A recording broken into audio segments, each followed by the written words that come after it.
আসসালামু আলাইকুম সুপ্রিয় দর্শক, আপনাদের ভালোবাসায় আসলাম এক অসহায় মেয়ের কাছে। আমরা শুনবো তার জীবন কাহিনী। আসসালামু আলাইকুম।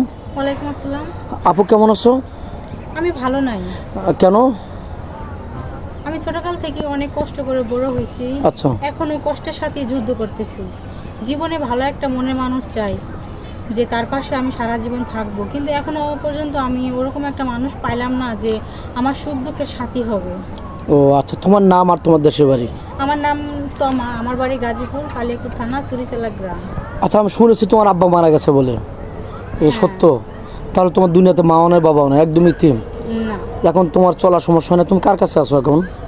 সৎমার কাছেই আছি। সৎমা বাসাবাড়ি কাজ করে, ওইভাবেই চলি। আমি একটু পাশাপাশি দর্জি কাজ শিখতেছি যেন নিজে কিছু করতে পারি, কিন্তু মেশিন কিনা আদৌ হবে কিনা জানি না। তবুও আশায় আছি, যদি আমার মনের মানুষ আমাকে একটা মেশিন কিনে দেয় তাহলে আমি চলতে পারবো। আচ্ছা, চাবো যে এটা তোমার শেষ ভিডিও যেন হয়, কারণ তুমি একটা ইতিম মেয়ে, অনেক ভিডিও করেছো এবং তো সারা পাওনি।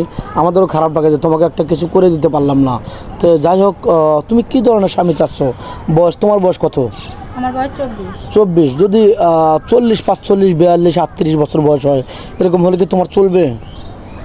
হ্যাঁ, চলবে। বয়স আমার কাছে কোনো ফ্যাক্ট না, শুধু মানুষটা সঠিক কিনা, সে আমাকে আমার দায়িত্ব পালন করে কিনা, বিয়ে করে আমাকে অবহেলা করে কিনা, এরকম হলে হবে না। কারণ তার বয়স যেমনই হোক, আমাকে যেন দায়িত্বের সাথে ভালোবাসে, সম্মানের সাথে ভালোবাসে, সারা জীবন তার পাশে সুখে দুঃখে রাখে, এতটুকু, আর কিছু চাই না আমি।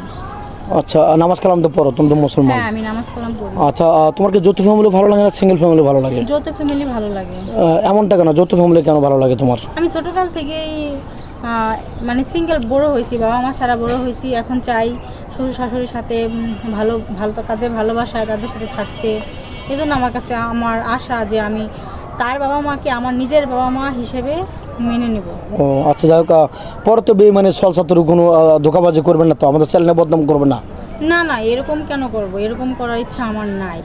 সত্যি বলছো তো? হ্যাঁ, আমি সত্যি বলছি।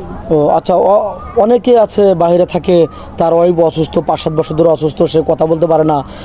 বাংলাদেশে বাপ মা ভাই বোন স্ত্রী ফেলে অনেক দূরে থাকে, দূর প্রবাসে থাকে, একটু শান্তির জন্য নাকি? হ্যাঁ, ওরকম শান্তি কি তোমার কাছে পাবে? একটু ভালো কথা পাবে কি? দিন শেষে কথা বলতে পারবে? অবশ্যই। আমি সময় দেবে কি? বুকে হাত দিয়ে কনফিডেন্স নিয়ে বলতেছি, আমি আমার স্বামীকে কখনোই আমার দিক থেকে কোনোদিনও কষ্ট দিব না। সত্যি বলছো? হ্যাঁ, আমি সত্যি। আচ্ছা, মুখ দিলাম, খুবই ভালো লাগলো। আচ্ছা, অনেকে আছে যে প্রবাসীদের বিয়ে শাদী করে 2-4 মাস টাকা পয়সা নিয়ে ব্লক মেরে দেয়, আমাদের হেয় প্রতিপন্ন করে। তুমি তো এরকম কোনো কিছু করবে না আপু, নাকি? না, আমি এরকম কোনো কিছুই করবো না। আচ্ছা, তুমি কি ফোন কিনেছো আদৌ? না এখনো ফোন কিনুনি? না না। আচ্ছা, খুব দুঃখের সাথে জানাতে হচ্ছে, মেয়েটা কোনো ফোন নেই, ইতিম মেয়ে, তার বাপ মা কেউ নেই, সৎমার কাছে আপাতত আছে, খুবই কষ্টে আছে। আমাদের নাম্বার দেওয়া থাকবে, ইউটিউব চ্যানেল কর্তৃপক্ষের নাম্বার দেওয়া থাকবে, ইমো হোয়াটসঅ্যাপ থাকবে। কেউ ভিডিও কল দেবে না, ভিডিও কল দিলে ব্লক করতে বাধ্য হবো। আস্ত করে একটা স্ক্রিনশট দিয়ে আমাদের কাছে পিকচার পাঠিয়ে দেবেন, আমি তাকে দেওয়ার চেষ্টা করবো ইনশাল্লাহ। ভালো থাকবেন, সুস্থ থাকবেন, মেয়েটার জন্য দোয়া করবেন। আল্লাহ হাফেজ।